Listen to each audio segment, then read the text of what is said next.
Bonjour, bonsoir, abracadabra sur la petite planète bleue. Ici El Monsieur Godson. On se retrouve donc pour la suite de notre saga, la messe, la métaphysique écarlate du sexe et de la sexualité pour l'éveil. Nous nous retrouvons aujourd'hui pour approfondir un certain nombre de choses. Parce que si nous ne le faisons pas, comme nous avons une longue route à faire, nous risquerions donc de revenir en arrière et ce ne serait pas joli. Alors, pour faire court et gagner du temps, nous avons besoin de nous appesantir sur le rapport entre les préliminaires et les chakras et le rapport entre les sens qui entrent en jeu dans la sexualité et naturellement les chakras. Nous avions dit dans les émissions précédentes qu'il est très important de se regarder les yeux dans les yeux. Le point de départ, le contact visuel. Ce contact visuel est très important pour marquer la première étape, l'innocence. C'est votre innocence qui s'engage. C'est votre pureté qui s'engage. C'est l'enfant en vous qui s'engage à la sexualité. Parce que la sexualité n'est faite que pour les enfants spirituels, ceux qui sont nés spirituellement et qui n'ont pas de honte au visage. C'est très important de le savoir parce que vous ne pouvez pas rester dans la notion bête du péché originel, vous sentir coupable et engager une sexualité. Ce serait de l'autodestruction de votre propre énergie. Il est très important de comprendre que le regard dans les yeux dans les yeux, le fait de regarder la pupille de l'autre et de plonger vos yeux dans les yeux de l'autre, c'est le témoignage évident que vous n'avez rien à vous reprocher, que vous êtes honnête, que vous êtes sincère et que vous êtes ouvert d'émotion. C'est très important.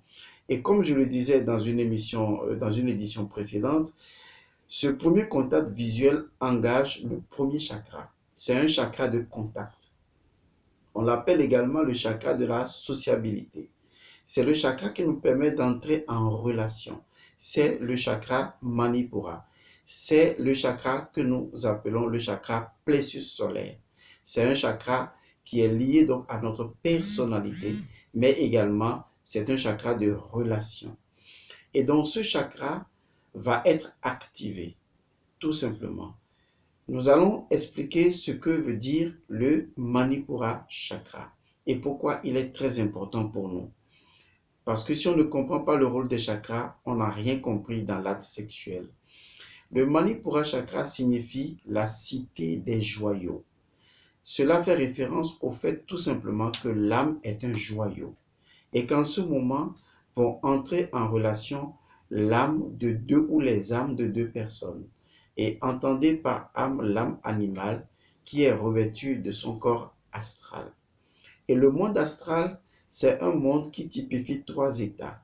C'est un monde de désir, un monde d'émotion et un monde de sentiment. Les trois ne signifiant pas la même chose. Mais les trois ont un même cordon ombilical, c'est le feu astral, le feu du désir, le feu des émotions, le feu des sentiments, le feu de la passion. Et ce feu, c'est entre griffes le feu de l'initiation. Parce que à travers le chakra du plexus solaire, qu'on appelle encore le chakra solaire, nous rentrons alors en ce moment dans l'initiation par le feu. Et l'initiation par le feu, c'est l'initiation sexuelle. Et donc, après le baptême par l'eau, nous rentrons dans cette initiation par le feu. Et cette initiation par le feu est le feu sexuel. Parce que, à travers l'acte du feu, nous allons éveiller le dragon du feu. Et donc, lorsque nous parlons des émotions et donc du feu, du chakra du feu, nous parlons également d'un principe très profond. Parce que les chakras sont liés à des principes très élémentaires. Le chakra Manipura dit tout simplement ceci, la loi de polarité plus 1. Ça veut dire que la dualité n'est pas la dualité, mais la dualité est une complémentarité. La dualité est une analogie, c'est la loi de la correspondance. Cela veut dire tout simplement que je me reflète en toi et tu te reflètes en moi. C'est d'ailleurs pourquoi son enseignement dit que les choses ont sur nous les impressions que nous avons sur elles. Il est donc très important de savoir que lorsque vous regardez dans une eau, vous voyez votre reflet. Et quand vous regardez dans les yeux de votre partenaire, c'est votre reflet que vous voyez et l'autre également voit votre reflet. C'est une forme de contemplation dans la rivière ou dans les yeux de l'autre. Et ça, c'est un élément très important. La loi de polarité plus 1 montre également que nous sommes sur le terrain du pardon.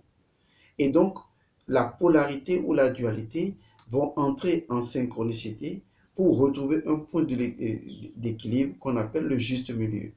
Il est donc important de savoir que vous ne pouvez pas faire l'amour lorsque vous avez de la haine, lorsque vous avez un instinct de domination. Vous faites l'amour lorsque vous avez assimilé l'énergie du pardon, l'énergie de la réconciliation.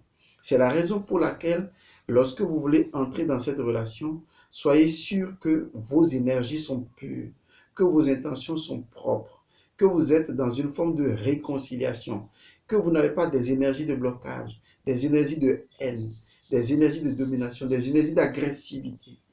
Parce que c'est un chakra qui est lié donc dans notre système aurique à l'énergie du feu, à l'énergie de ce chakra, et les deux chakras vont entrer en interrelation. Ce chakra nous interpelle également sur un élément important, l'utilisation de la lumière astrale. Dans le monde astral, il y a la matière astrale, il y a la lumière astrale. Lorsque vous utilisez les basses énergies, vous utilisez la matière astrale.